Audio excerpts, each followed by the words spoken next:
भगवान श्री कृष्ण के परम भक्त श्री ब्रज बल्लभ जी भट्ट श्री नारायण भट्ट जी के समकालीन संत थे। आपने श्री नारायण भट्ट जी के रास प्रचार कार्य में अपूर्व सहयोग किया। एक बार आप रास लीला के प्रसंग में श्री ललिता सखी का स्वरूप धारण कर श्री प्रिया प्रीतम को रिझाने के लिए राधा माधव युगल सरकार के गुणों का गान करते हुए रसमय नृत्य कर रहे थे। अचानक आपके पेट में असहनीय पीड़ा होने लगी, रंग में भंग हो गया। आप रास मंडल से श्रृंगार घर में चले आए और हा कृष्ण पुकारते हुए पीड़ा से व्याकुल होकर लेट गए। आपको अपने पेट दर्द से अधिक पीड़ा इस बात की थी कि मैं प्रिया प्रीतम की यथोचित सेवा नहीं कर सका। सर्व अंतर्यामी भक्त वत्सल भगवान ने उनके अंतर्मन की बात जान ली और तत्काल आपका वेश धारण कर रास मंडल में विराजमान श्री राधा कृष्ण स्वरूप के आगे पूर्वव्रत नृत्य करने लगे। यानी कि ठीक उसी प्रकार नृत्य करने लगे स्वयं भगवान, जैसे कि श्री ब्रज बल्लभ जी ललिता सखी का रूप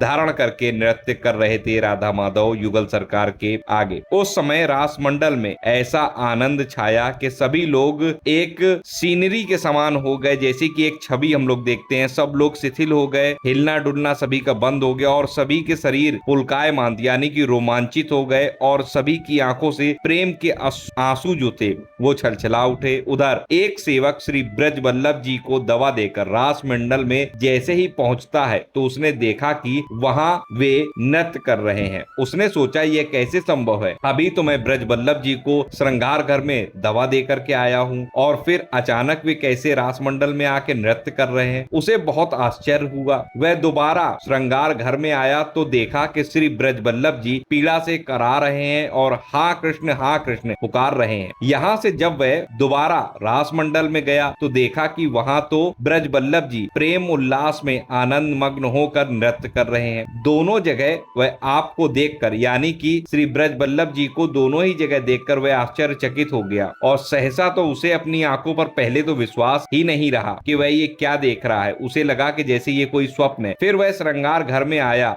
और आपसे यानी कि ब्रज बल्लभ जी से उसने रास मंडल में हो रहे अद्भुत नृत्य का समाचार बताया। ब्रज बल्लभ जी ने किसी प्रकार पीड़ा को दबाकर धैर्य को धारण किया और रास मंडल में आए और वहां का दृश्य देखकर उन्हें अपनी आंखों पर विश्वास नहीं हुआ। उनकी आंखें फटी की फटी रह गई। परंतु इस रहस्य को समझने में आपको बिल्कुल भी देर नहीं लगी कि स्वयं प्रभु ही आपका स्वरूप धारण कर नृत्य कर रहे हैं। प्रभु की इस कृपा वत्सलता को देख आप आनंद से मूर्छित हो गए। दूसरे दिन जब आप चैतन्य हुए यानी कि आपको होश आया, तब आपने इस रहस्यमय घटना को सभी लोगों के सामने उजागर किया। तो कुछ इस प्रकार हमारे जो इष्ट हैं, हमारे जो भगवान हैं, वो अपने भक्तों पर कृपा बनाकर रखते हैं। जब हम पूर्ण रूप से अपने राधा माधव के चरणों में आश्रित होते हैं तो फिर राधा माधव हमारी प्रत्येक जिम्मेदारी को उठाते हैं। जैसा कि आपने आज के इस प्रसंग में इस सत्य कथा में जाना, आशा करता हूं ये जानकारी आपको अच्छी लगी होगी। आप भी अगर राधा माधव के भक्त हैं तो इस वीडियो को लाइक करके कमेंट में जय श्री राधे कृष्ण जरूर लिखिए। इस वीडियो को ज्यादा से ज्यादा शेयर करिए क्योंकि ये भी एक प्रकार की ईश्वर की हमारे राधा माधव की ही सेवा है, ताकि भक्तों की जो जीवनी है, भक्तों के जीवन में जो प्रभु ने चमत्कार किए हैं वो अन्य भक्तों तक पहुंचे और उन्हें भी जानकारी प्राप्त हो। मिलता हूं अगले वीडियो में नई जानकारी के साथ। तब तक राधा वल्लभ श्री हित हरिवंश।